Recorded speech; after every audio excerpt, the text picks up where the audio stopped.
বাংলাদেশের উন্নয়ন প্রকল্প চালিয়ে নিতে যে পরিমাণ অর্থ বিদেশ থেকে পাওয়া যাচ্ছে ঋণ হিসেবে, তার চেয়ে বেশি ব্যয় হচ্ছে সুদ পরিশোধে, যা অর্থায়নের বড় সংকট তৈরি করতে পারে আসছে অর্থবছরের বাজেট বাস্তবায়নে। বিশেষজ্ঞদের মতে, ঋণ নিতে হবে যাচাই বাছাই করে, কেবল প্রয়োজনের আলোকে। গুরুত্ব দিতে হবে রাজস্ব বাড়াতে। মরিয়ম আজিজ মৌরিনের প্রতিবেদন। ঢাকার বুক চিরে চালু হওয়া মেট্রো রেল এখন রাজধানীবাসীর স্বস্তির নাম। যানজটের নগরীতে যানবাহনের ভিড়ভাট্টা এড়িয়ে সহজেই যাওয়া যাচ্ছে গন্তব্যস্থলে। বিপরীতে রয়েছে অস্বস্তিও। বছরে মেট্রো রেল থেকে আয় হয় 400 কোটি টাকার মতো।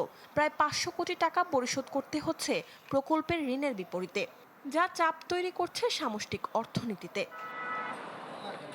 অর্থনৈতিক সম্পর্ক বিভাগ ইআরডির সবশেষ তথ্য বলছে, চলতি অর্থবছরে ফেব্রুয়ারি পর্যন্ত বৈদেশিক ঋণের পরিমাণ দাঁড়িয়েছে 305 কোটি 30 লাখ ডলারে, যেখানে নতুন ঋণের প্রতিশ্রুতি এসেছে মাত্র 243 কোটি ডলার। বিশ্লেষণ বলছে, বিদেশ থেকে ঋণ বাবদ যা মিলছে শোধ করতে হচ্ছে তার চেয়ে বেশি। ফলে নতুন প্রকল্প বাস্তবায়নে খুব একটা কাজে লাগানো যাচ্ছে না ঋণের এসব অর্থ।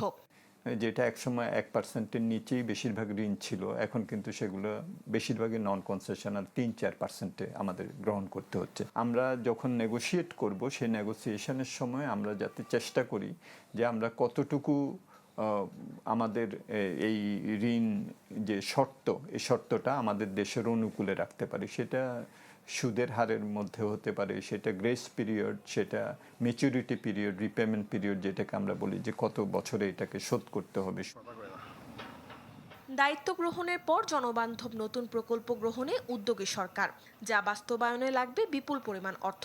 আবার বাড়তি সংকট তৈরি করছে প্রকল্পে বিদ্যমান অনিয়ম, দুর্নীতি আর অব্যবস্থাপনা। বিশেষজ্ঞরা বলছেন, সংযত হতে হবে অপ্রয়োজনীয় বৈদেশিক ঋণ গ্রহণে। গুরুত্ব দিতে হবে অভ্যন্তরীণ রাজস্ব বাড়াতে। যে পরিমাণ আমরা বিনিয়োগ করেছি তার চেয়ে অনেক বেশি পরিমাণ বিদেশি ঋণ নিয়ে এই ঋণের টাকাটা আমরা বিভিন্নভাবে অপচয় করেছি বা বিদেশে পাচার করেছি, তাই না? কাজে এই যে যদি বিদেশি ঋণটাকে আমরা সঠিকভাবে এবং এটাকে যদি উৎপাদনশীল খাতে ব্যবহার না করি, যখন এটার মাধ্যমে আমরা দুর্নীতিকে প্রমোট করি, তখনই কিন্তু এই বোঝাটা বৃদ্ধি পায়। টেকসই অর্থনৈতিক প্রবৃদ্ধি ধরে রাখতে হলে ঋণ ব্যবস্থাপনার স্বচ্ছতা ও সতর্কতা বাড়ানোর পাশাপাশি দেশীয় আয়ের উৎস জোরদার করাই এখন বড় চ্যালেঞ্জ বলে মত তাদের। মরিয়ম আজিজ মৌরিন, চ্যানেল 24, ঢাকা।